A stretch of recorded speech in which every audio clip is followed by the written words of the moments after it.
It's Wednesday, and so it's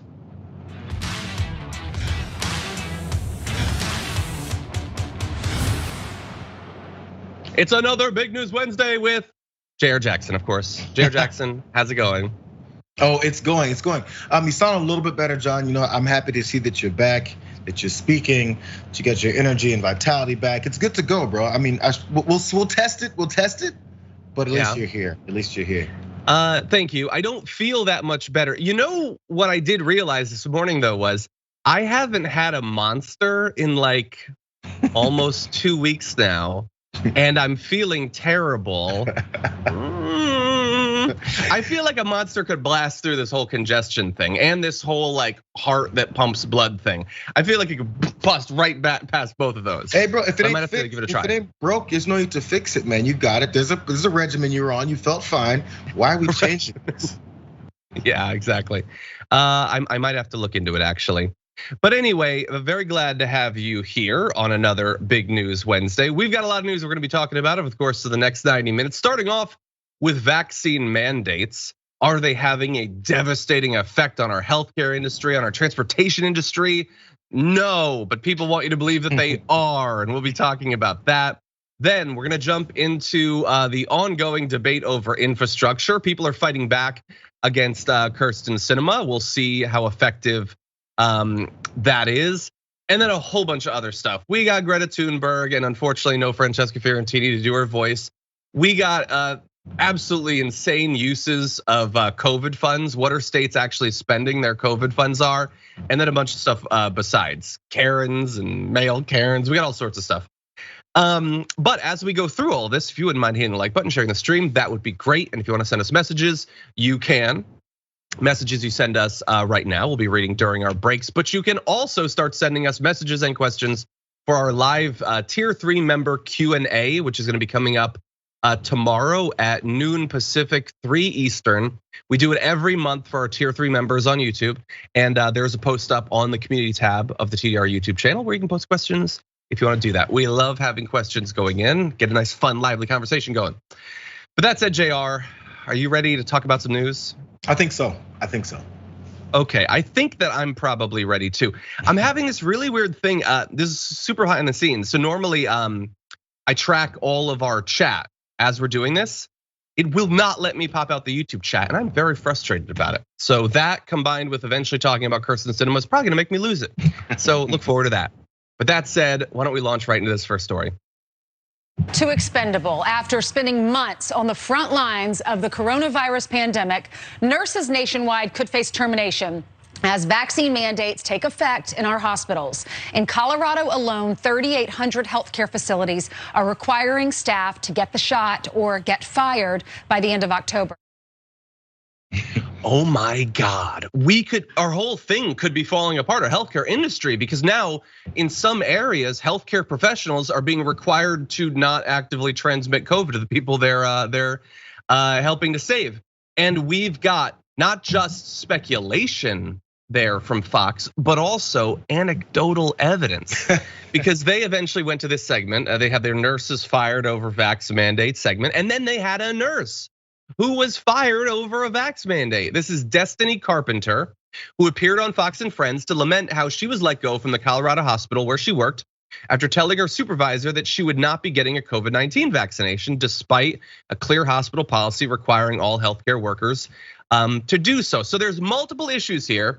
The first being she could have just gotten the vaccine, and honestly, maybe I'm insane, but it doesn't seem like too much to ask that someone that is like around people with COVID, is treating people for other things other than COVID, might be vaccinated against COVID.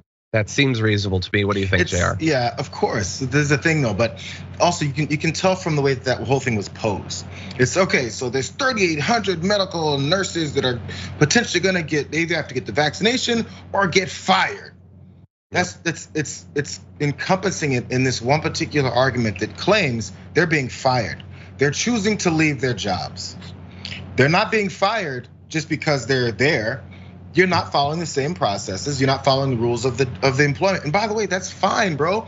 That's your choice. There's no, hey, no, I want to get vaccinated and stay here. And no, you're fired anyway because we don't like you. No, you made the decision to not do this thing. And the result of that decision is you not working here anymore because it doesn't fit this. If you work for a construction company and you're building a new high rise, you gotta wear a hard hat, you gotta wear steel toe boots. That's safety, bro. And if you don't want to, because steel toe boots are kind of uncomfortable and you have wide feet or whatever the hell is wrong with you, then you're gonna have to maybe do something else or deal with it. Which one is it gonna be? But this is the rules of this employment if you wanna work here, or don't be in construction anymore.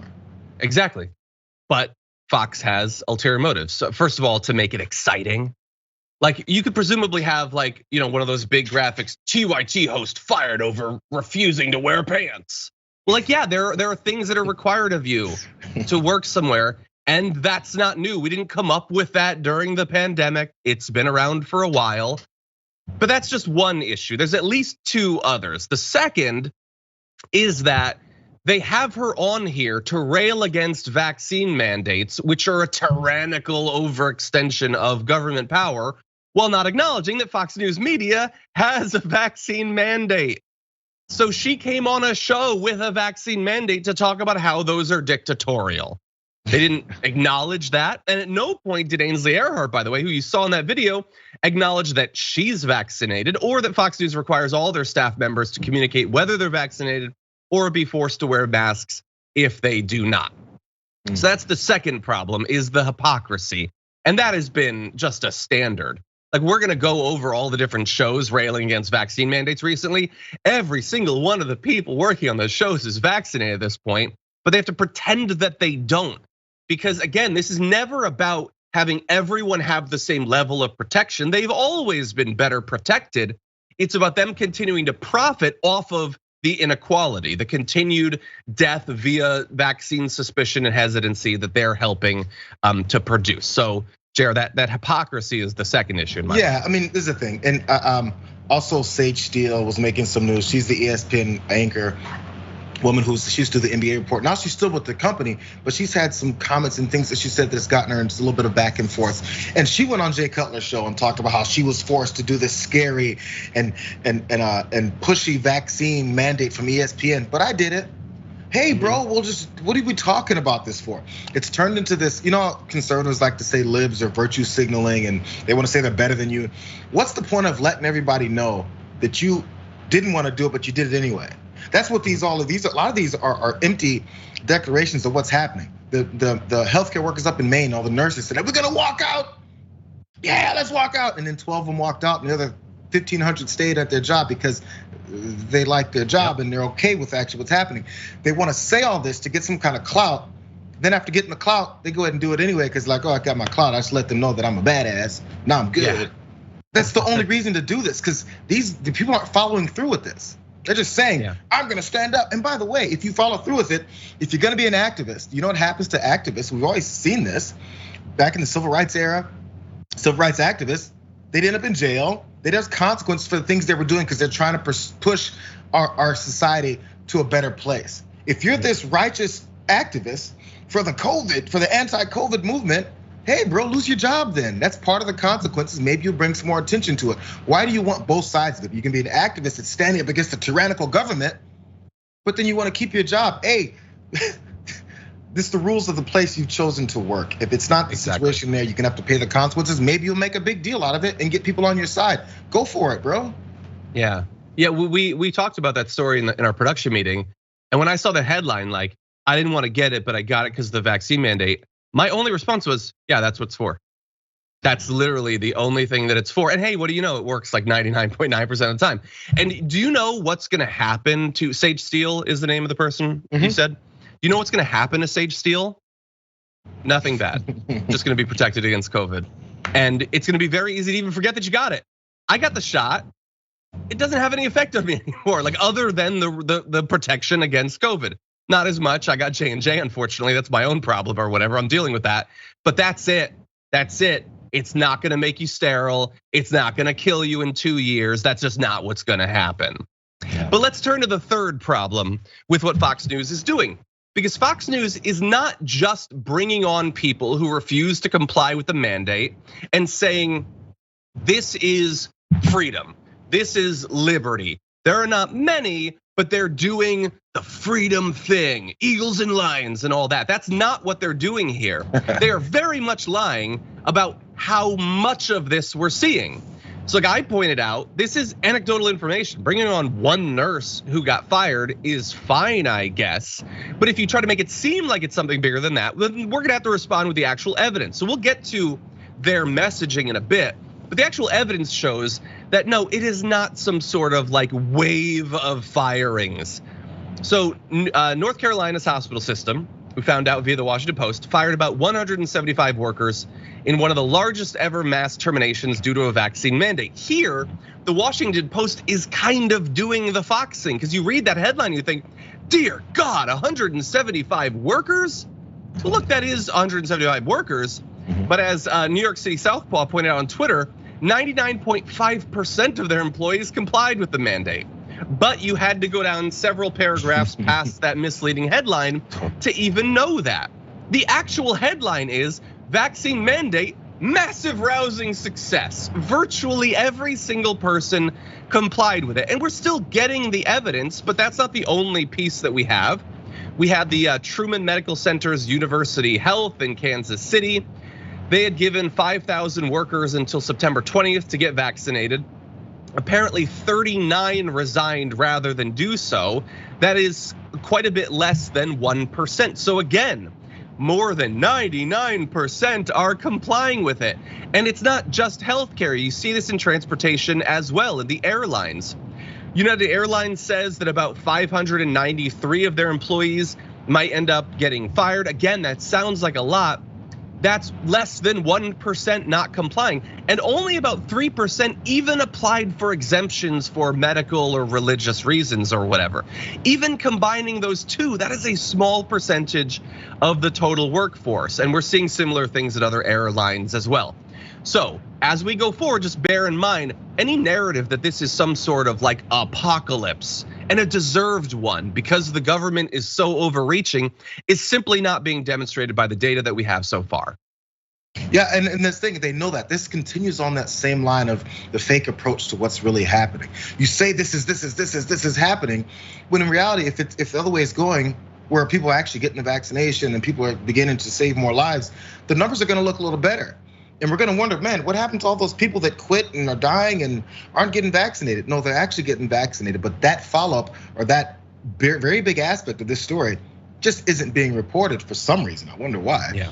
Because when numbers do start evening out or more people get it, because also I read a quick article this morning, more Republicans are now identifying Republican voters and people in the country, just citizens saying, yeah, the more of them are getting vaccinated, they're easing into it, they're lightening up on their opposition to it. That's gonna be happening as they see people around them die. It's just how it's gonna work. So as that happens more, we're gonna see things get a little better, but we're still gonna have this narrative that there's this iron fist that's been thrust upon everyone. Yeah. And then they've been forced to do this. No, they've chosen now. This is a choice. Yeah. Now look, there might be some that use, what are apparently like the epidemic of fake vaccination and mask cards and exemption cards, whatever. There might be a bit of that. What I would also say there's likely to be a good bit of is in public polls where you like ask people, have you been vaccinated? I bet a significant number of Republicans will continue to say that they haven't, but when facing a mandate, they go and get vaccinated because nobody wants to lose their job. Like I doubt they're gonna go around to their community and be like, I got vaccinated, but I think that they're gonna get vaccinated. That was happening early. That was happening, sorry, last thing. That was happening early in the vaccination when the vaccine started coming out. Not early, but I'd say around early summer. People, it's specifically in Missouri, many people there were like, yeah, I mean, I'm gonna get the vaccine, but I'm not gonna tell anyone. It was like in secret because you didn't want to get lambasted by your community.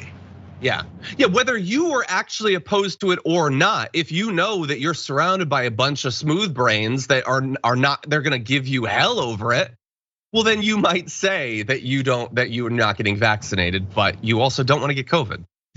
So Fox is spreading this anecdotal information about nurses being fired, people being fired because of the vaccine mandates, when the data shows that that's actually not widespread. Why would they be doing this? Why pretend that it's more widespread than it's not? Well, I can't speak to all of the reasons, but one at least is that it's sort of a get out of jail free card. If you pretend that lots of people are being fired, you can use that to explain something else. What do I mean? We have an example just from last night of this. Laura Ingraham claimed it's almost always a lie when they say the hospitals are being overwhelmed. You've probably heard during this wave, during past waves, ICUs filling up, people being turned away, elective procedures being delayed, people literally dying because they can't get a bed in a hospital. Well, she's not having any of that. She said, we now know that when they say the hospitals are being overwhelmed, it's almost always a lie. With the exception of a few big city hospitals in the US, our hospital system was stretched for sure, but it was never overwhelmed. And with the Delta variant, any hospitals that were stretched usually found themselves in that situation due to staffing shortages created by their stupid vaccine mandates. So that's what it is.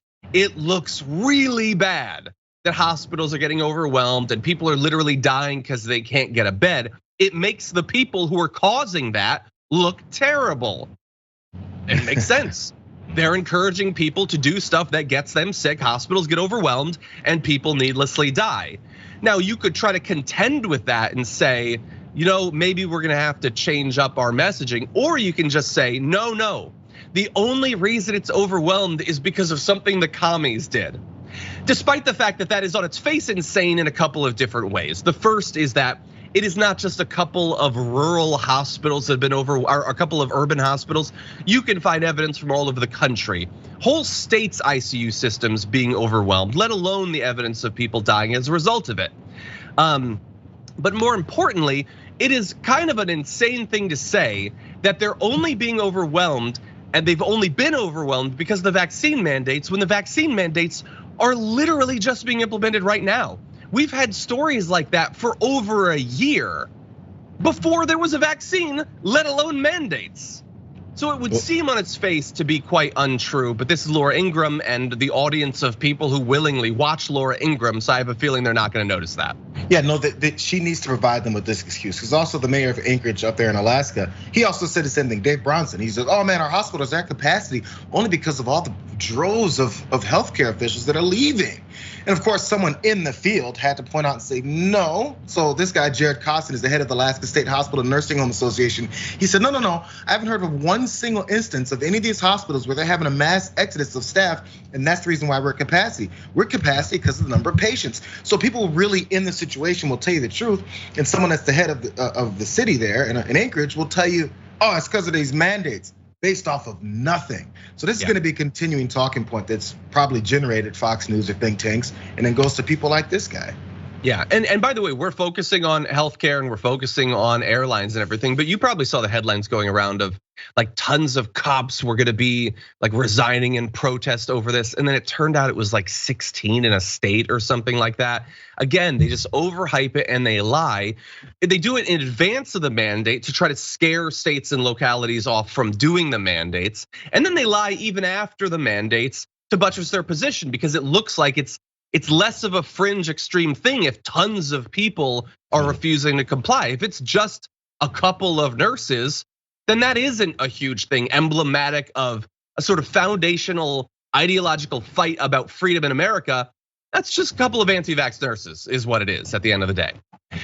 And now, here is the thing.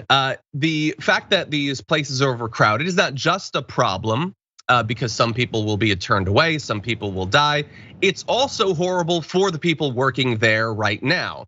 The people who have presumably complied with the mandate. Laura Ingraham does not care about them, and Jayar doesn't care about them, but they still do matter.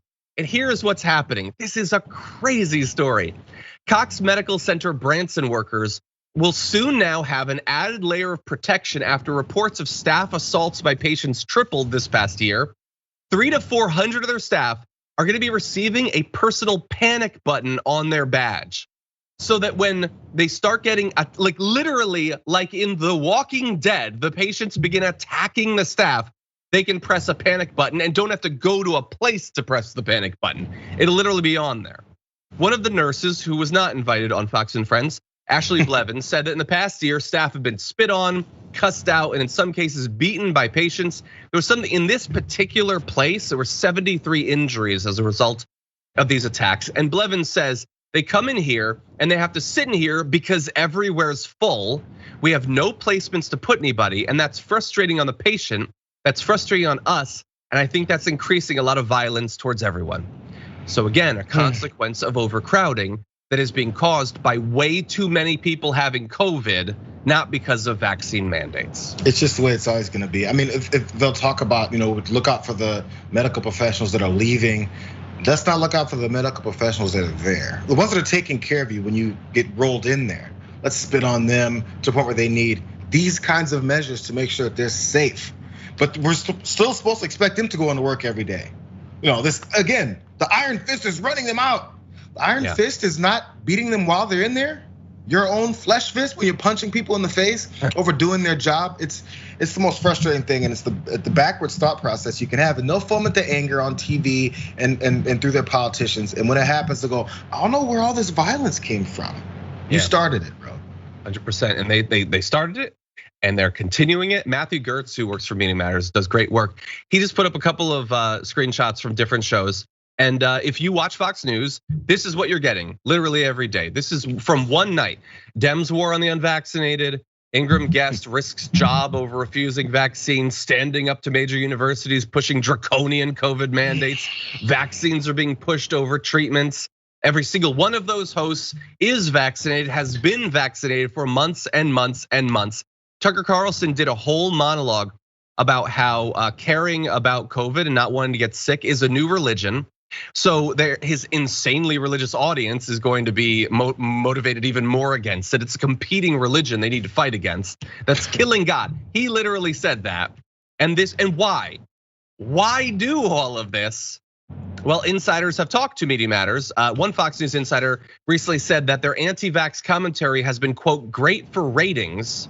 Another current Fox employee said the numbers clearly demonstrate that there are vanishingly fewer subjects these days that get, quote, our viewers more excited or engaged than those kinds of segments. And I will remind you that initially when I predicted that Tucker Carlson was gonna turn against vaccines, that was not a thing that people thought was going to happen. Because everybody assumed they want the economy to start up again. It's Trump's vaccine, why would they turn against it? And it's everything that Fox does now is just a billion different reasons every single day to be suspicious of the vaccine and believe that if you want to be a true patriot, you can't get vaccinated, being told to you by a bunch of rich schmucks who are all vaccinated. That's all Fox is. And when that point's brought up, crickets. I've literally seen no one say, well, Fox News, if they do it, it's okay. They just don't respond to that very blatant fact that Fox News is participating in the Orwellian nature and the authoritarianism and the beating you back and the lack of your freedoms. They're going through all of it, but let's not talk about them. Yeah.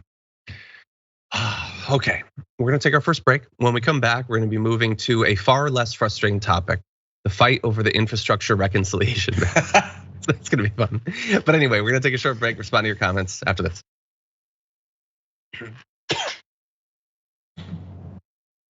Okay, everyone, let's see what's going on. First of all, the only Allegra, hey Allegra, has been a tier 3 member for 3 months. Says, please mention the Women's March this Saturday, October 2nd for reproductive rights. It's across the nation. Look it up and find where yours is. I'm going. Supreme Court reconvenes October 4th. Let's send them a message. That's a great idea. Definitely look it up near you. I might attend if I'm not coughing and sneezing a lot. They're very hesitant to be around people like that these days. I haven't been able to go to the gym in a while. Anyway, Mazius Xenon has been a tier 2 member for 6 months. Says yet another milestone for the Noble Gas Dragon. 6 months, go Team Dragon Squad, 100%. Atticus Emerus has been a tier 2 member for 9 months. Has been watching for like 5 years. Cheers, man. 5 years. The years just passed by so fast. How many years do you think we're going to be on this remote stuff? Do you think it'll reach 3 years? Oh, geez. I remember during 20, before any vaccine stuff, I said we're gonna do this for 5 years. I was like, there's gonna be some vaccine issues. People aren't gonna wanna do it. They're gonna have 5 years of this. That was I thought 2 weeks. I'm a dummy. Anyway, Billy Bear Dragon says, I bet an ivermectin flavored monster would clear this right up. They would sell so many. It would just be like a sheep with like horns breathing fire as the logo. I was just gonna say, I see such a good logo for that kind of monster. It's awesome. Demon sheep, Get that demon sheep power. Rathnar Slayer says, Dragon of the North Wind, nurses being required to vax is the same as continuing ed requirements. Don't do it and you no longer meet the requirements. And they have to get other vaccines. You're literally trying not to spread disease to the people that come in. This is not complicated. Ferret Queen says, I'm getting more and more apathetic about crazy anti-vaxxers getting sick and dying, and that makes me feel like a horrible person. Am I alone in this? I still feel bad. I cannot say that I haven't been at all sort of numbed to all of this, but I do still feel bad. Seeing those more than 2,000 people a day is still devastating. Maybe not as much as the first time, but it is. But you're not a bad person. I get it. I get it. There's a lot of people that have been working very hard and very enthusiastically and very ignorantly to keep people dying. That can get to anyone.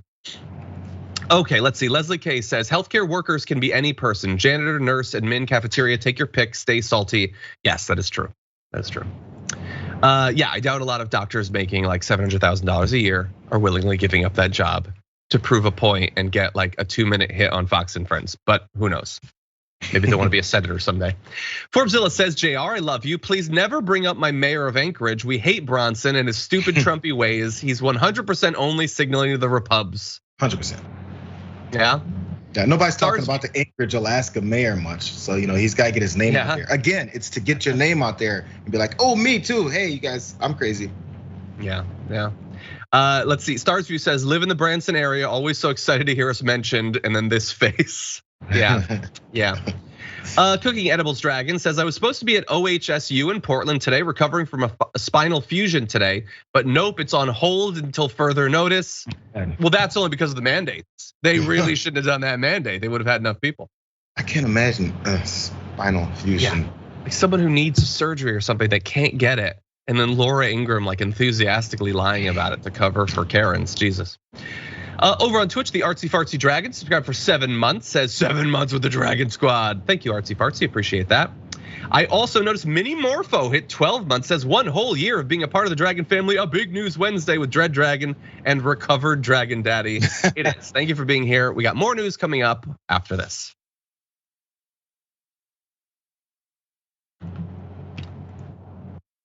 Okay, let's get into it, Jayar. We got some fun stuff to talk about. Kyrsten Cinema, it's gonna be great. Let's jump right into this video. If there is an agreement that the president strikes on this Build Back Better agenda, we will vote for the bipartisan bill. We're willing to negotiate. We've said front load the benefits, don't have them as many years.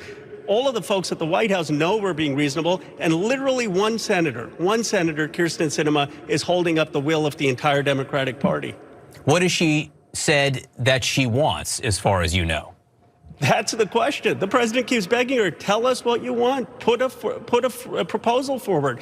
You see the progressives, look at what we've compromised on. We went from 6 trillion to 3.5 trillion. Then they said we need to pass a bill in the Senate first. We said, even if you come up with an agreement, that's fine. Then they said, go below 3.5 trillion. We said, okay, we're willing to negotiate, front load the benefits. Let's talk about the years. We are willing to compromise. How do you compromise, John, when Sinema is not saying anything?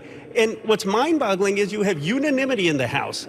Tomorrow the speaker could get a deal in the House on a number. And I believe you have 48 senators. I believe Senator Manchin would come on board. It's important for people to realize this. This is not progressives versus moderates. This is the entire Democratic Party and Joe Biden versus Kyrsten Sinema.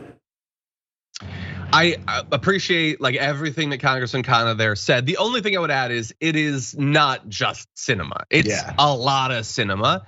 And she's most frustrating because he's totally right there. Nobody knows what it is that she wants, what she has a problem with. She doesn't have her own bill. I heard a week or two ago on Axios that she has spreadsheets. Nobody knows what's in them. So that is very frustrating. But Sinema is not the only problem. I mean, you have like Manchin, who announced today, said, all we need to do is pass the bipartisan infrastructure bill, sit down and start negotiating in good faith. That's it. You just need to give me everything I want, and then I swear we'll negotiate in good faith afterwards. So Sinema is not the only problem. That's Manchin, and it's not even just Manchin. It's not just the senators. Nancy Pelosi announced earlier this week oh, that whole like voting on both of them at the same time that I promised we would do, and I got all sassy about it, saying you ain't getting one without the other. I'm gonna give you one without the other, actually. Sorry, what am I supposed to do? Those senators they're being so mean and so cruel that I have to betray you. But it's only because of them, so you're not mad at me, right? No, I am. I'm mad at Sinema and I'm mad at Manchin. I'm mad at Nancy Pelosi. I'm also mad at some of the other centrists that just hide behind those, but are almost certainly being as frustrating behind closed doors. So there's a lot to be mad about, Jayar. Yeah, no, and a lot of people that are contributing to this. So this is the reason why so many people will, if this isn't your job to look into how this process is working, you'll see this and go, oh yeah, they're trying to pass an infrastructure bill. Oh yeah, and there's another bill that, like, why can't they just pass these bills? It's one of those ridiculous things where the process has so many ups and downs and ins and outs and negotiations here, and then that process and that deadline and that vote and the previous one and next year and this year and what we're covering. All these things get all mangled up just for the purpose that many people won't really understand what's happening. And you have to base yourself off of what you see, you happen to see or read someone saying is happening. Who knows what your source is? Who knows which person you decide to trust? But nobody's doing it in good faith is the problem. And honestly, I see that's why Ro Khanna did. He's kind of trying to focus it on one person being Kyrsten Sinema, because that helps people. It makes sense strategically. Yeah, to have something to focus on. If you say, so 10 Democratic senators, and name 10 Democratic senators that most people have never heard of, are on this, they'd go, okay, I guess that's like, what does that mean? Who cares? Why 10? It's just, it kind of muddies it up a little bit. And yes, it's a little bit inaccurate that it's just her, but maybe that's his reason for even going after just her. Yeah, maybe. And others are trying to appeal to her. So we've got this video of Representative Cori Bush. Here's what Representative Bush had to say. We need that prescription drug reform, and to say, oh, you know what? You can continue to have to worry about whether you're going to pay your rent or get the life-saving medications that you need, because you know what? My donors are the ones who have me here. You know, it's sickening, but I'm speaking to her humanity, and I hope she hears me. I hope she hears me. Every single person in your district deserves your focus and your representation. They deserve for you to pay attention to them and put them first. Public servant you are, so serve the public. Humanity first. I appreciate everything that Representative Bush is saying there, but she ain't there working for humanity. Kyrsten Sinema, she's there working for corporate donors. Like, and that is fundamentally the problem. It's something I've been talking about from the very beginning. Like, do you think that Kyrsten Sinema is going to be shedding tears if nothing passes? She's going to be devastated if they don't get their bipartisan bill, because that's the cost of stinking their reconciliation. I sort of doubt it. I think that she'll quickly console herself with a little bit of rosé, a new wig, and then move on. I don't think that she's gonna care at all. I don't think humanity even enters into it. You see the difference between someone who wants to represent their constituents, maybe because Cori Bush is new, because you see a lot of people come in there as new representatives or senators, and they have fire, and they want to actually do something, represent their constituency, and for some reason, Kyrsten Sinema has been there forever, but long enough at least to be corrupted and have money being the focus. The reason why she doesn't have any answers as to what she wants is because she hasn't been given those answers yet, because they don't know how the reconciliation portion may go. They don't know exactly how Nancy Pelosi is gonna do it. Maybe they're getting closer to knowing that, and maybe the confidence in what she's gonna do is building, but Kyrsten Sinema has no answers because she has no principles. She hasn't been given those answers yet.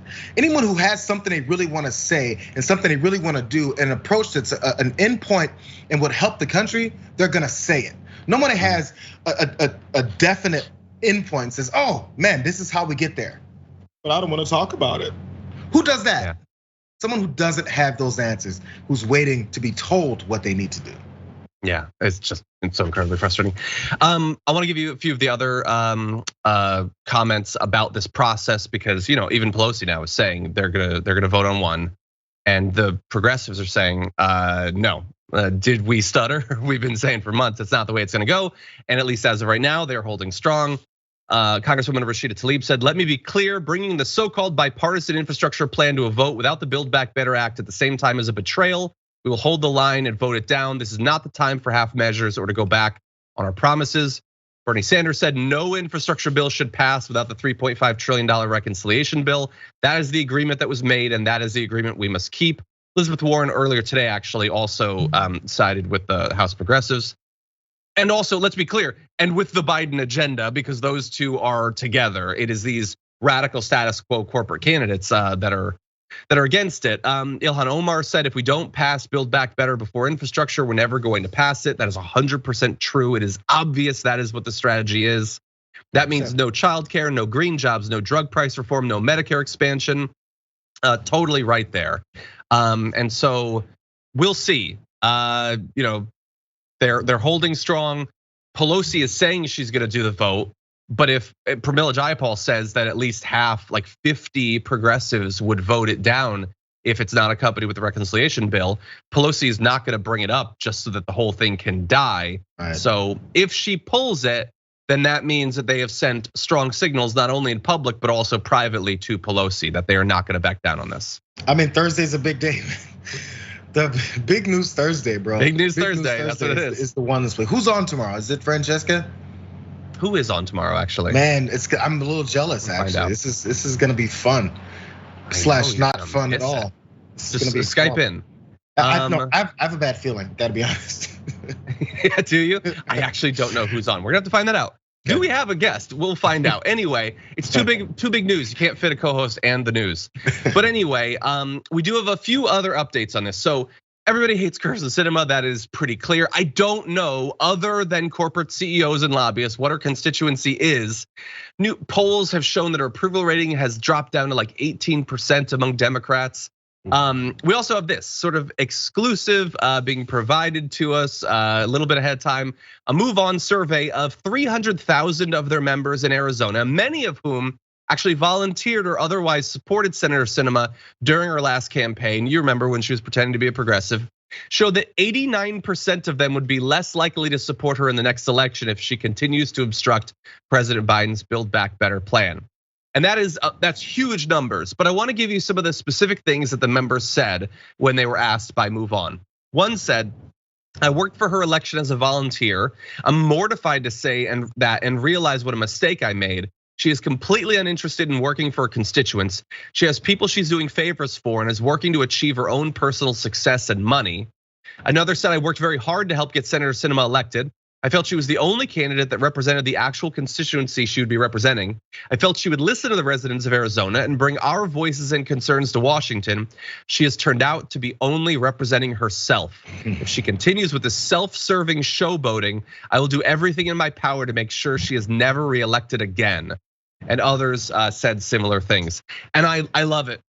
I love it that people are seeing through she still tweets as if she's a progressive sometimes, by the way, but she doesn't act like it. And I love that people are seeing through that. They're seeing through the lies. They notice the corruption. They know not only what she's doing, but why she's doing it, who she's doing it for. And hopefully, like, I'm not even at this point interested in that scaring her into acting right. I'm interested in that producing her getting kicked out of office and never holding elected office in America again. That is where I hope this is leading. She's already proven what she's about. There's no turning back. You have to choose politicians once they're in office. The 90% of their job is to stay in office, whatever it takes. And traditionally, that's getting donor money, that's getting big money, and making sure that you can fund another campaign right after you finished your last one. So Kyrsten Sinema had to decide whether or not she's going to go with the grassroots progressive start that she had, or go with the corporatists that are paying her now. And she's like, well, corporates have more money. We haven't changed any laws that keep them from giving me money to get back in office. So that's just the way I have to go. Principles be damned. How do I keep my job? It's like if you work at a bank, you show up on time, you do the right thing, you approve good loans or whatever the hell it is bankers do that keep their jobs. And then once you keep your job, you're not gonna stop doing the things that make you have that job. You're gonna keep doing it. That's all her thought process is. Me being a politician means I'm a liar and I don't actually stand up for my constituents. I stand up for the people who pay me. Yeah, we want to be very clear. We're not bankers. We don't know what they do really. If I figured out, I may have had a better interest rate. Who knows? Maybe that would help. Anyway, we'll be watching. Tomorrow's a big day. Definitely you won't want to miss that. You will also want to miss finding out, as I will, who our co-host is. I'm gonna press on. I think that we could do it relatively expeditiously. But why don't we jump into this next video? When I say climate change, what do you think of? I think of jobs. Green jobs. Green jobs.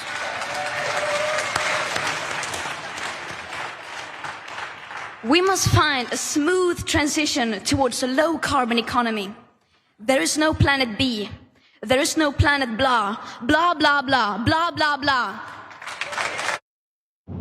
So it might not have been clear at the beginning, but Greta Thunberg was not being honest there when she talks about, yes, green jobs, although obviously there will be green jobs.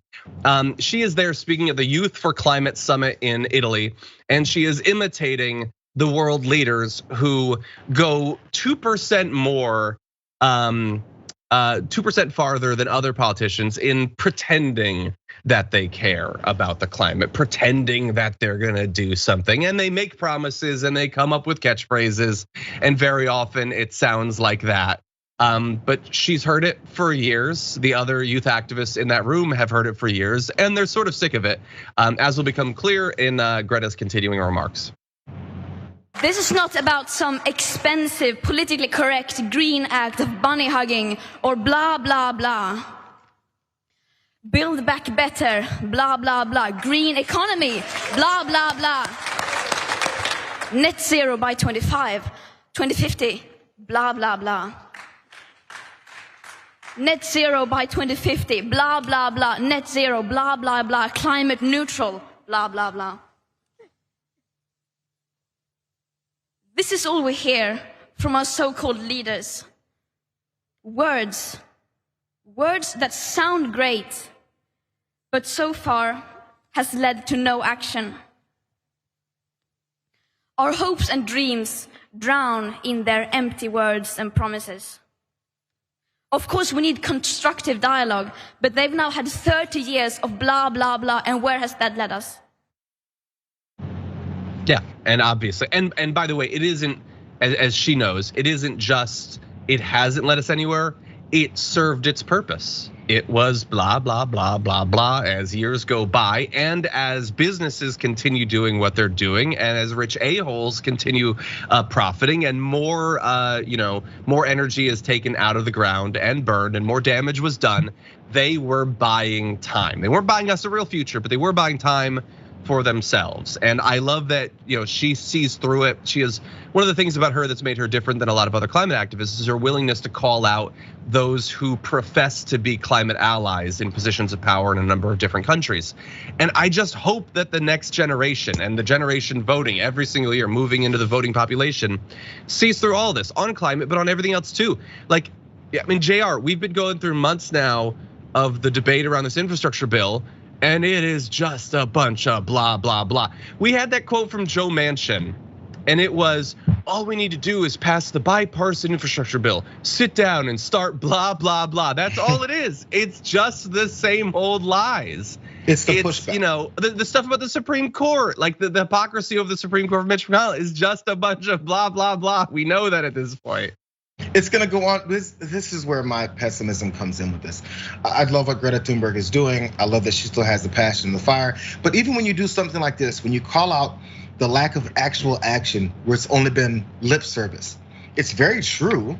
Like, I don't think anyone can deny that. How far have we gotten, So when you see that, I worry that the large narrative will be, now she's turned on the people who supported her, It's an isolation type of approach that'll happen to be like, why is she dogging out the people that want green jobs? Why is she dogging out the people that want to actually do something by 2050? Missing the point that they don't.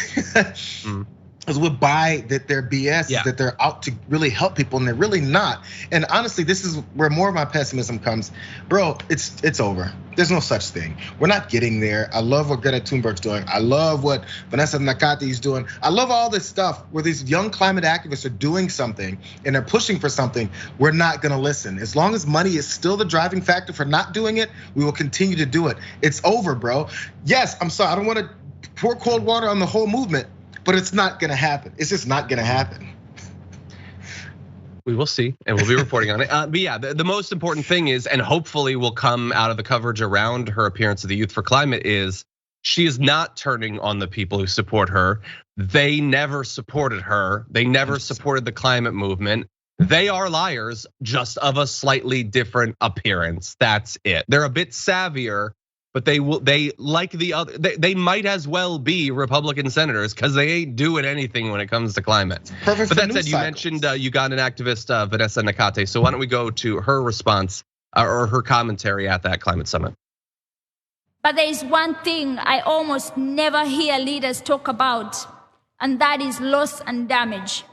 For many of us, reducing and avoiding is no longer enough. You cannot adapt to lost cultures. You cannot adapt to lost traditions. You cannot adapt to lost history. You cannot adapt to starvation. Yeah, obviously great points. And the larger point about them not acknowledging the cost of the continued inaction is 100% true. They talk about costs constantly, but only hypothetical costs about actually doing something. They never acknowledge what not doing something has already been costing us. Whether in culture, in language, in traditions, as she's talking about, or literally the damage done by extreme weather events, loss of arable land and things like that.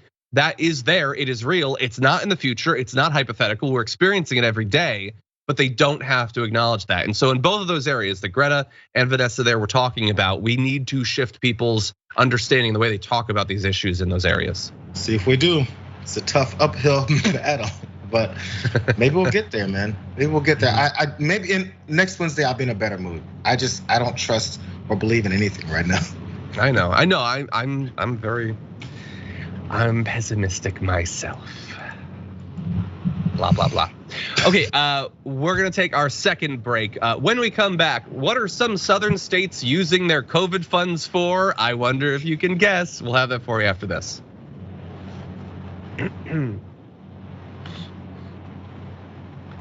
I love sassy Greta. I needed sassy Greta today. I really do wish that Francesca had been able to join JRB though, because she would have had a ball with that. Anyway, over on YouTube, Dragonheart has been a tier 2 member for 8 months, almost back to the beginning of our membership program. Thank you, Dragonheart. Says just to be in nursing school to do clinicals, you have to have flu, Hep B, and tetanus shots.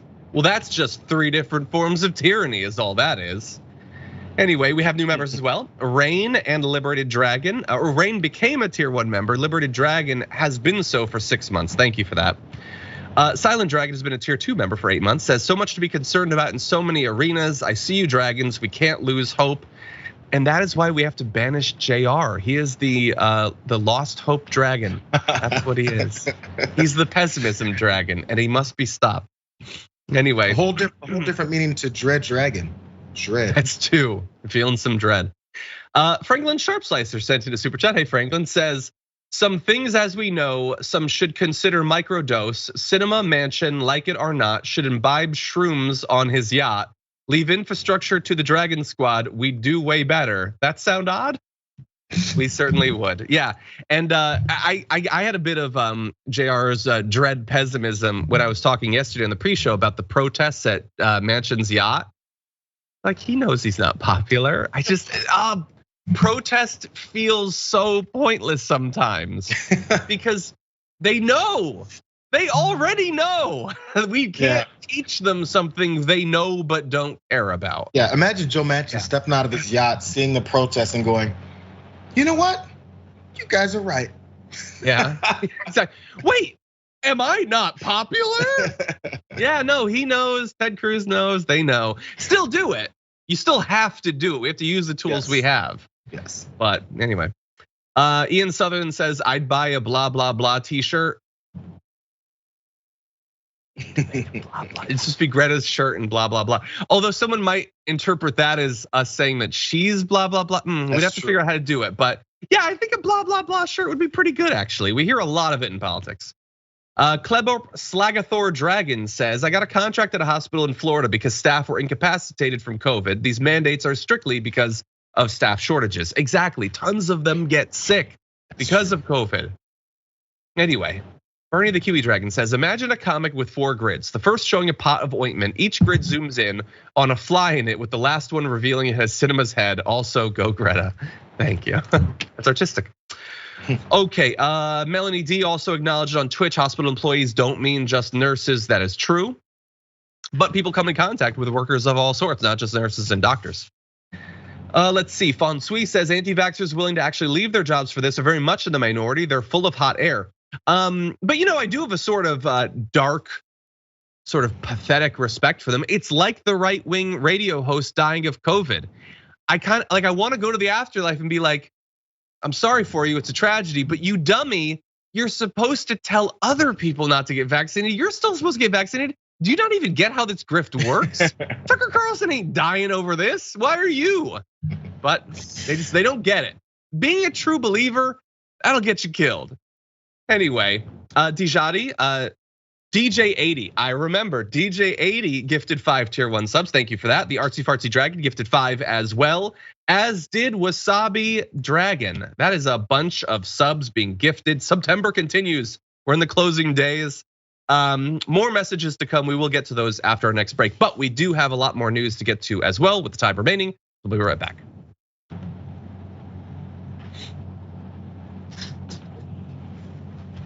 Okay. I still got a little bit of voice. We're gonna use it while we've got it. Let's jump into this next story.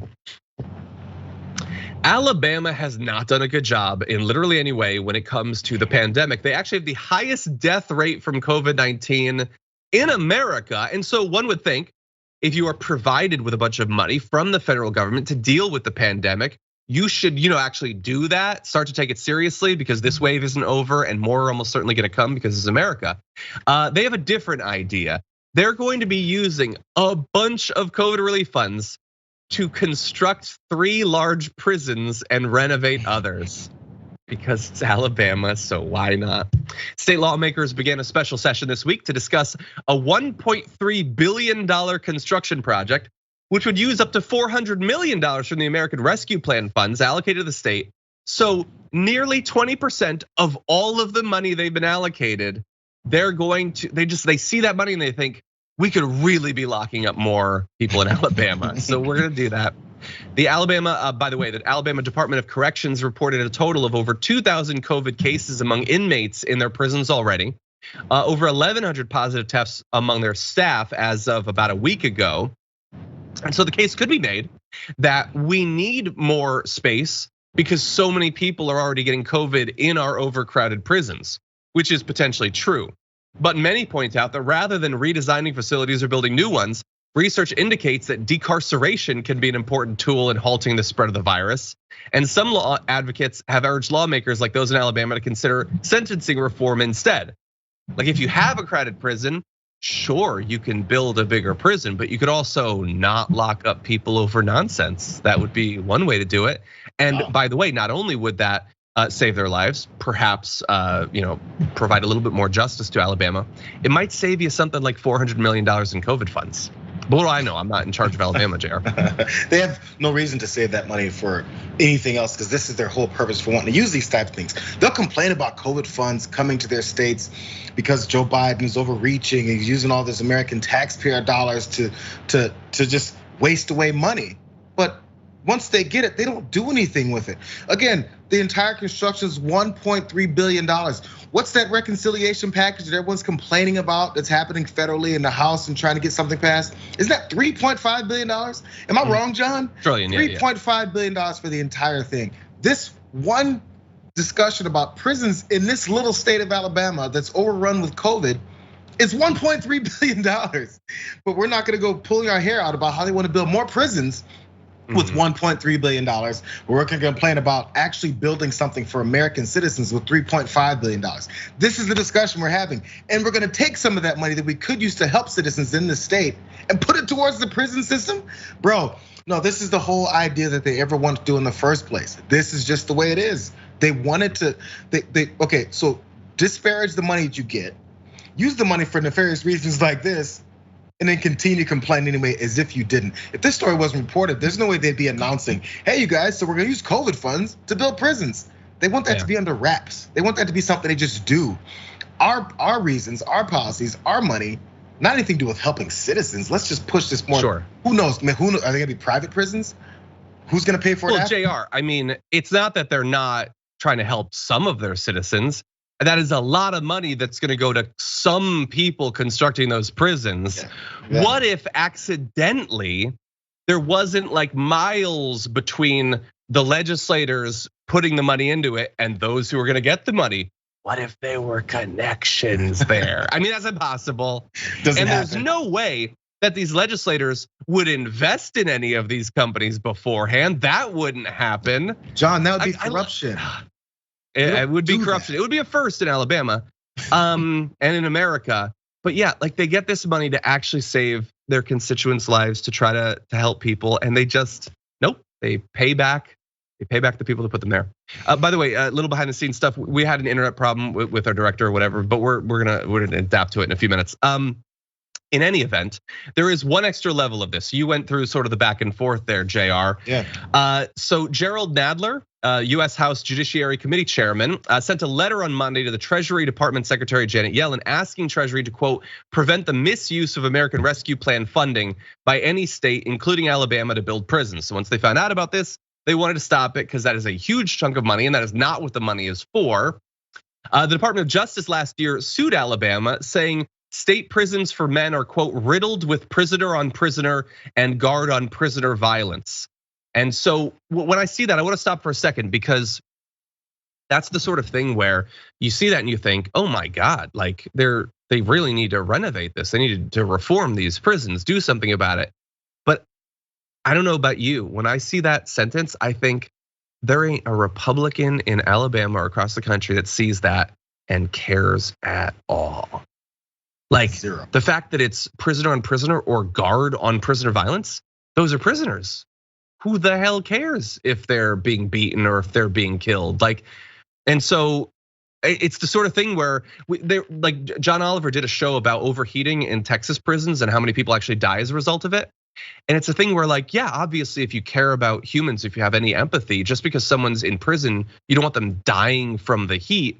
But we live in a country where a significant portion of our population doesn't care if prisoners are getting COVID or getting beaten or dying of the heat, ever have any right to vote or anything like that. These are animals effectively. I'm just so sick of it. That's why they know they can do it. And by the way, if you have instances of guard on prisoner violence, is the response to then open another one so we can have more of it? Your reform goes to making more of this bad situation present, rather than fixing that bad situation. I just don't get how that works. Oh, I get how it works, money. But how you can pass it off as a legitimate reason to spend more money on the same problem. Yeah, and by the way, the governor, the Republican governor, responded to Nadler and talked about how they can't get anything done in DC, which I also love. They do so much obstruction, they make it impossible to legislate. And then they use that as an excuse to don't mess with us in our states if you guys can't get anything done. Great how that works out. Anyway, that is all the time that we have for our first hour. So if you're watching on one of your linear platforms, thank you so much for that. But we do have more news coming up for those on, if you're watching on Twitch or if you're watching on YouTube, we've got a couple more stories that we're gonna go through. We do have a short break though, but we'll be right back after this.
issues, but the team is rapidly recovering. So thank you for rejoining us.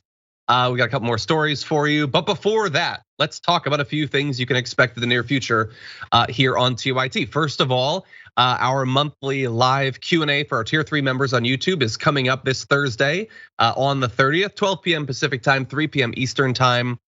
We make that available in a live video. And right now there is a post on our community tab where you can post questions, topics of discussion, things like that.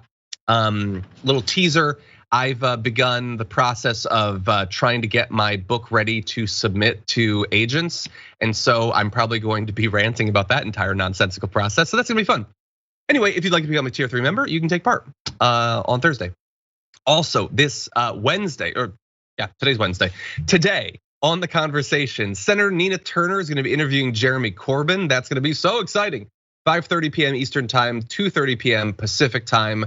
That's coming up today. And even before that, Indisputable, Dr. Rashad Ritchie and Dina Dahl is gonna be coming up right after our show. You can go to twitch.tv/TYT or youtube.com/indisputable-TYT to watch Indisputable.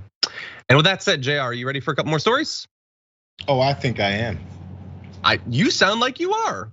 So you know what? We're gonna do them. Let's jump into this.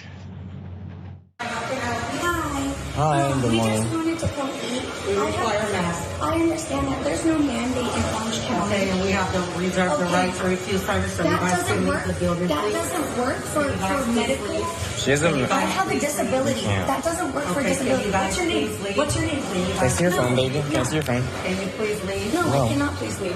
You can call the police. You can call the police. We'll call the police. You have no right to refuse service to me. I have PTSD. I cannot wear a mask. I cannot wear a mask. So you wouldn't let a veteran come in here because he can't wear a mask? Absolutely not, because do you know? It's against our safety and health guidelines. No, it's not. So you guys No, it's not. That's absolutely. That's absolutely. Under the 1964 Civil Rights Act, I demand equal access, and I will be calling the police. Okay. So what you just saw right there is the beginning of an incident. There will be more taking place at a Roscoe's House of Chicken and Waffles in Anaheim, California. So yeah, that woman has PTSD, so she can't wear a mask, and she came equipped with some reference to a law that she read in a meme on Instagram. I don't know this woman. I cannot say that what she is saying is not true, but I don't think it is. I feel like she's probably been doing this the whole time, and she considers herself an Eagle Patriot for doing it. But anyway, she was harassing the worker there, Jayar. She was telling the worker that she would have to call the police rather than just leaving. Like, you don't need to have the chicken and waffles. You could go somewhere else. Or if you really wanted to have the chicken and waffles, you could just put on the mask. But you do not have to cause the police to get called. But that is the entitlement of a Karen. I'm gonna make your whole life about my thing, and now that's what your day is, and get ready to call the cops. Bro, we're talking about chicken and waffles. We're talking about chicken and waffles. No, we're talking about chicken and waffles, and you're gonna call the police over your lack of an opportunity to get your hands on some chicken and waffles. What are the police gonna do? If there's such a legal precedent, and this is outlined in the Civil Rights Act of 1964, and I'm gonna call it, so what are the local Anaheim police supposed to do? They're supposed to come in and go, yeah, so we enforce the Civil Rights Act. No, maybe you wanna sue the company. Maybe you wanna start some legal action if they're breaking these legal precedents when it comes to civil rights in the country. What is the local on the beat officer driving up gonna do? What's he gonna do? Go and start threatening the establishment, arrest everyone? What's the point here? The point is to get themselves on a camera to say they're standing up for civil rights. And look at us, we're the disenfranchised. We're the vocal minority that keeps getting pushed around by our government. You keep doing it. The whole point is, yeah, hey babe, let's get the camera out. You hear her boyfriend say that, or whatever, her husband, boyfriend. Let's get the camera out. It's gonna become even clearer. That's the point. Once the end game definitely isn't chicken and waffles, because even if in some insane future a cop gets there and makes them seat you, yeah, you're gonna really enjoy eating the food that they'll be making for you after that, after all the problems you cause them. It's chicken and waffles and some other stuff too, maybe. But anyway, no, the end result is going viral. And I don't mind making people like this, like helping them to go viral, because I think that we can learn something from this experience. And I honestly think it looks so bad, the reaction, that hopefully it'll stop other people from doing it. But that's not what they go into this. They think this is gonna result in money or fame or whatever. And we'll get to that. But very briefly, we do have more videos, so let's jump to that now. Hey baby, let's tone it down. Could we please? Look at the sign. I'm 6 feet away. Could we please get a business card? Could we get your business card?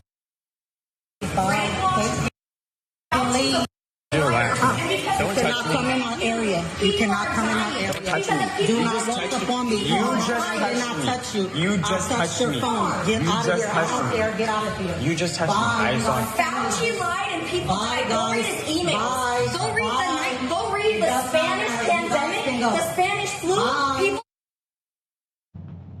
People. She said, Fauci lied and people died. Oh my God, you're secondhand Marjorie Greene. That's all you are. That's the worst thing to be, other than maybe Marjorie Greene. Maybe firsthand Marjorie Greene is worse. But again, by the way, I was just talking about this yesterday. What did he lie about? What do you think that Fauci lied about? You think he lied and said you didn't need to wear a mask, but you do. That's the lie. So put on the mask. You're literally engaged in a conversation about how you don't need to wear a mask, and you're citing the fact that he lied and said you don't need to wear a mask. You're lying now. You lied and people might die. Yep. You Such use anything. nonsense. Use anything you can say about the people that have been demonized to the position where they need to be this scapegoat. So Fauci lied, so now I got to wear a mask. But Fauci lied, so that means I don't have to wear a mask. Which one is it, bro? Which one is it? It doesn't matter as long as it fits the narrative for me to come in and ask to be seated to eat some chicken and waffles. Hey, there's these things called Uber Eats, Grubhub. What's the other one? Because I hate using all of them, but they're there. You can have your chicken and waffles delivered to your door. Since the PTSD is kicking in from you putting on a mask, which I'm sure you see people walking around in California with masks on, doesn't make you go, oh my God, they're wearing a mask. Is that your PTSD kicking in? Is it Fauci's your PTSD? I'm not sure. It doesn't really matter. She's just throwing out everything she can because she's hungry. Yeah, well, hungry, but not necessarily just for chicken and waffles. She's hungry for an identity. I don't know, something to cling to as like, I'm not just, a mammal on a rock hurtling through space. I have a meaning. And we know that because the Activated Podcast shared her social media posts following this. So she started putting up stuff about protesting the Roscoe's chicken and waffles. She also posted this. Remember, she doesn't need to wear a mask because she legitimately has PTSD. It's a legitimate medical thing. And yet for some reason she posted online, masks don't work and they're satanic and I have a God-given and constitutional right to say no to whatever I want. That's the end of that sentence, by the way. I can say no to whatever I want. Again, as long as I gotta wear pants, okay? We're allowed to restrict certain things. I have a God-given right to say no to everything. I don't know. But yeah, it's satanic. They don't work. I'm beginning to think maybe you don't really have PTSD. I think you're fibbing about that. She has the right to say no to anything she wants. This woman that's working at the front of the restaurant doesn't have the right to say no to you? No. Based off of her job and the rules that the job has put in place? She doesn't have that right though, to say no to anything she wants. Bro, it's, again. Lie. You lie about your health thing. And by the way, when you lie about a medical condition you have, that's a violation of my HIPAA rights. And I have a constitutional right to not have those violated. Such nonsense. Anyway, any final thoughts? No, because I'm gonna end up saying something I shouldn't say.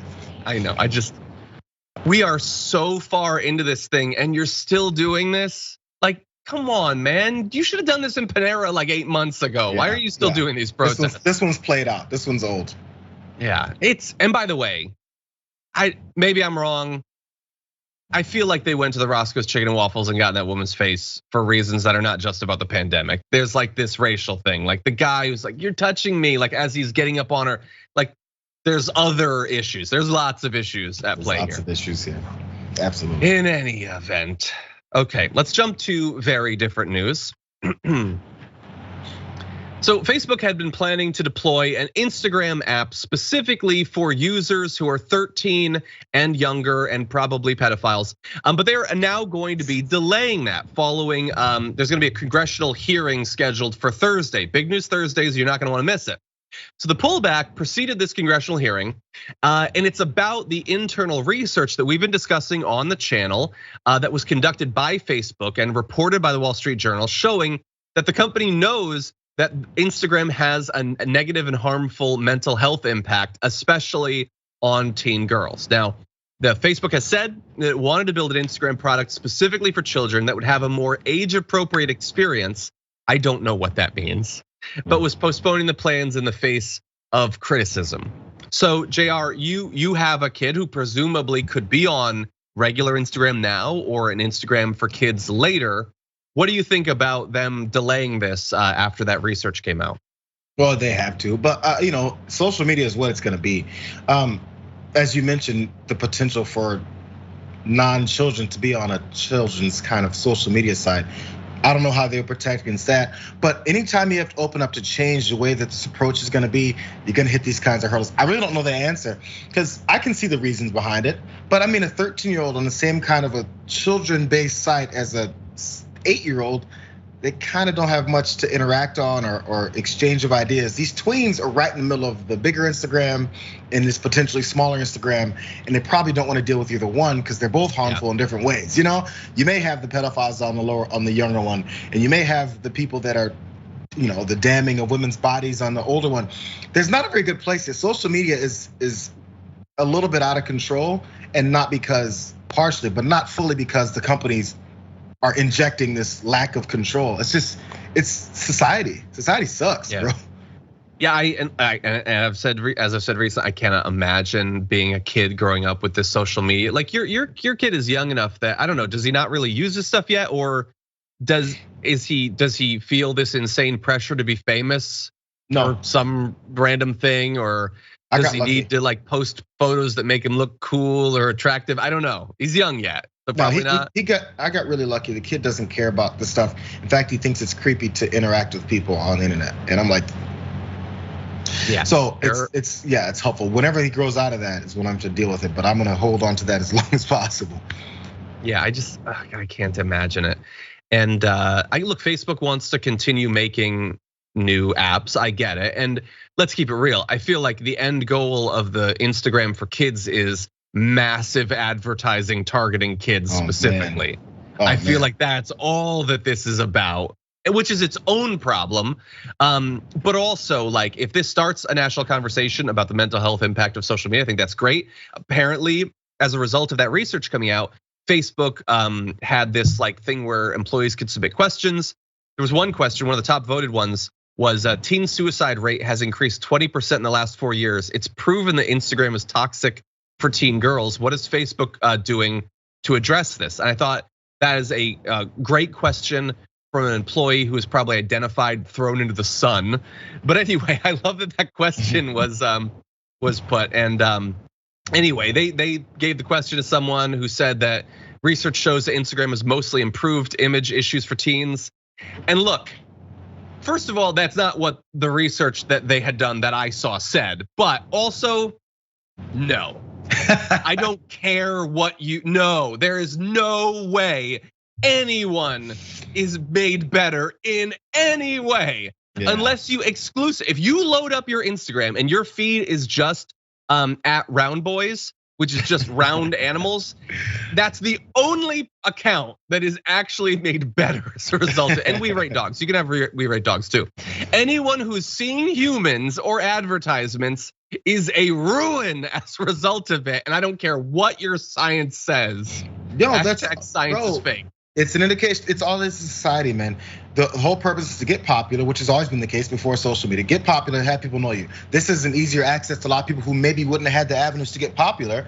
They get popular, and once you're popular, other people who aren't popular don't like that you're popular, so they start tearing you down and finding something else wrong with you and this and that. Even if especially if you're a nobody, is turned into a celebrity on the internet, other folks are like, well, how come I can't be that? And then here comes the beating back. Here comes the fighting. Here comes the like, look at your face, look at your nose, look at your eyes, look at your arm. And then people start having these thoughts about themselves. It's just society. It's just giving society a platform to crap on each other. Yep. That's all it is. That's all it is. I mean, there's some good stuff on the internet. I mean, we're trying to be one of those things, but it's rough out there, and it's mostly just Round Boys. It's good. Anyway, Round Boys, I enjoy. What's that? I surprisingly enjoy Round Boys. You follow Round Boys? Oh my God! I don't know if I follow them or if I've just seen enough of them and went, oh, that's cute. Okay, I'll take it. Okay, so we've got one more story that we're gonna talk about in just a moment, but I do wanna read a few more of your comments before we run out of time, both for the show and for my voice, because I got nothing. I'm supposed to do the main show with Anna Kasparian later. I don't know how that's gonna go, but we'll see. Carrie Venus, thank you for your super sticker, much appreciated. Angry Little Nobody says, Angry Little Dragon here. Today I learned that Jayar was not JR. Also, WTF is a religious exemption to vaccines. Most people don't realize you're already vaxxed against so many things as children. That is true. Yeah, I think there was at one point that I thought your name was short for something, way back when I was a fan. Yeah, I mean, that's natural. You're supposed to think that. It's not a regular name. Yeah.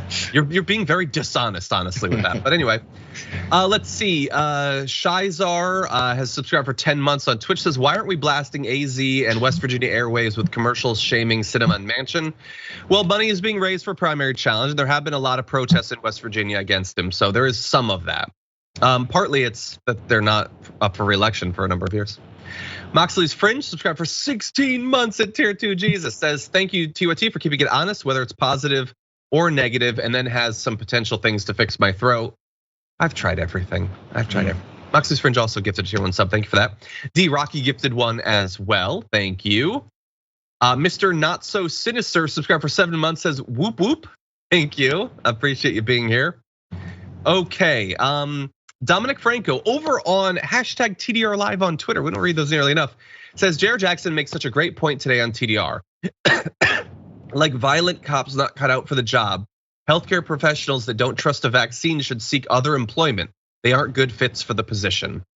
That is true. Straight up. Yeah, your whole thing is do no harm. I don't know much about doctors other than what I found out on House, but I do know the do no harm part. Anyway, we have only a few minutes remaining, so let's jump into this last story.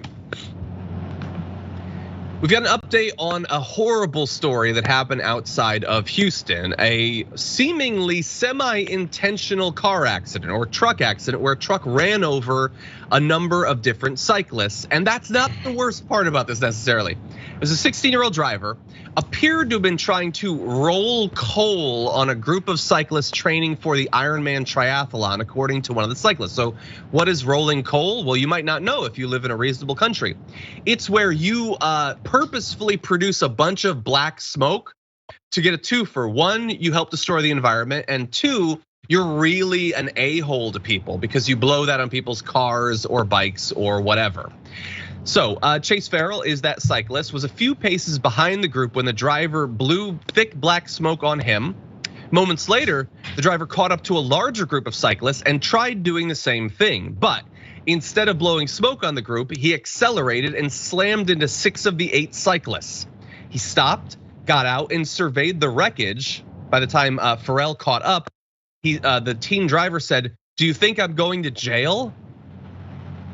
There's wreckage of bodies and bikes.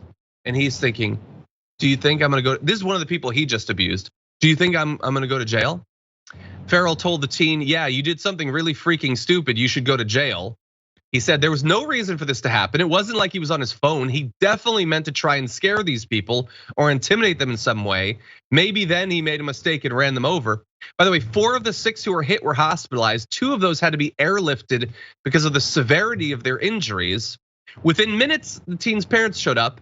When the police arrived, he was questioned, but ultimately released from the scene without charges. And as of right now, authorities are tight-lipped about whether he will ever face any charges. Weird how that justice system works here when it comes to things like this. But you know, yeah, weird. It's crazy. And by the way, this whole rolling coal thing, I remember seeing this before. You're supposed to just announce how much of an idiot you are to show everyone else, hey, I'm gonna blacken the sky with all of this pollution just because I'm cool. And then what? You go home and you feel good about yourself. What's the end game here again? For folks that are cycling, because Americans against cycling, Americans against exercise. Is that where we're going? Because the point before was to make sure you blasted at Prius drivers or someone in an electric car because to show how much you don't agree. Okay, now it's just for cyclists because they decide to ride their bikes. This is fun. Against athletes, I guess. It's so, and of course, so as you see this, it must have been a youthful exuberance. Let's not arrest him. He's only 16 years old. He doesn't know what he's doing. It's pretty obvious he doesn't know what he's doing. That's why he asked one of the victims, hey, you think I'm gonna go to jail for assaulting you and trying to kill you? I don't know. I guess it's a legitimate question because the cops don't know either. Yeah, they can't figure it out. I mean, he only ran over 6 people while trying to intimidate them. Like if you tried to intimidate someone by holding a gun to their head and then accidentally pulled the trigger and shot them, oops, do you think I'm going to jail? Like do this for any other form of intimidation. Like I was trying to intimidate you with a bunch of my attack dogs, and then I accidentally let go and they mauled you to death. Do you think I'm going to jail? I don't know. I guess it matters. Are you a teen? Who's your parents? What race are you? We honestly don't know because the kid's identity is being hidden, but I feel like I could probably guess. Yeah, I guess like he had the truck. They were on bikes. This is Texas. Like if you have a state full of people who roll coal to like anger those environmentalists, are you sure that the cops don't side ideologically with the assaulter there? Anyway, we'll see. I'm hoping by us talking about this and others talking about this, that it'll become national news. I get that he's 16, but you definitely have to go to jail. You ran over people while trying to intimidate them. I don't trust you behind the wheel for the rest of your life if that's your decision-making process. But we'll see. It's America, it's Texas, so probably nothing will happen. No, it won't.